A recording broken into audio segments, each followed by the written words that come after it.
దారి తప్పిన రాష్ట్రాన్ని సరైన దారిలో పెట్టడానికి అహర్నిశల గౌరవ ముఖ్యమంత్రి గారు పనిచేస్తున్నారు. ఆయన వయసు 75 సంవత్సరాలు, కానీ 25 సంవత్సరాలు కుర్రోడ్లాగా పరిగెడతారు. గౌరవ ముఖ్యమంత్రి గారు మొన్న కేబినెట్ మీటింగ్ తర్వాత మా అందరితో భోంచేస్తుంటే ఆయన దగ్గర నుంచి 2 కుర్చీల్లో వదిలేసి అందరం కూర్చుంటున్నాం. ఇప్పుడు మనసులో అందరం నవ్వుకున్నాం. సూర్యుడి నుంచి కరెక్ట్ డిస్టెన్స్ లో కూర్చోవాలి, దగ్గర కూర్చుంటే ఇబ్బంది, దూరం అయితే మరీ చలిగా ఉంటుందని. అంటే ఆ ఎనర్జీ, ఆ తపన, రాష్ట్రాన్ని మార్పు తీసుకురావాలి, రాష్ట్రాన్ని ముందలు తీసుకెళ్లాలని అహర్నిశలు ఈ రోజు కూడా కష్టపడుతున్నారు చంద్రబాబు నాయుడు గారు. ఈ రోజు స్పీడ్ ఆఫ్ డూయింగ్ బిజినెస్ లో సింగపూర్ ను ఒక రోల్ మోడల్ గా మేము తీసుకుంటున్నాం. ఎప్పుడు లేని విధంగా ఈ రోజు ఆంధ్ర రాష్ట్రానికి పెద్ద ఎత్తున పెట్టుబడులు వస్తున్నాయి.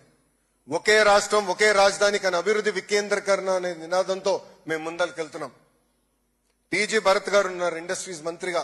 పెద్ద ఎత్తున రాయలసీమకు కూడా పెట్టుబడులు తీసుకొస్తున్నాం.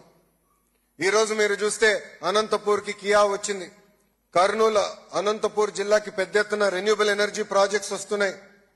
ఏకంగా కర్నూలు పట్టణానికి ఒక మొబిలిటీ వ్యాలీగా ప్రకటించి పెద్ద ఎత్తున ఈరోజు పెట్టుబడులు తీసుకొస్తున్నాం.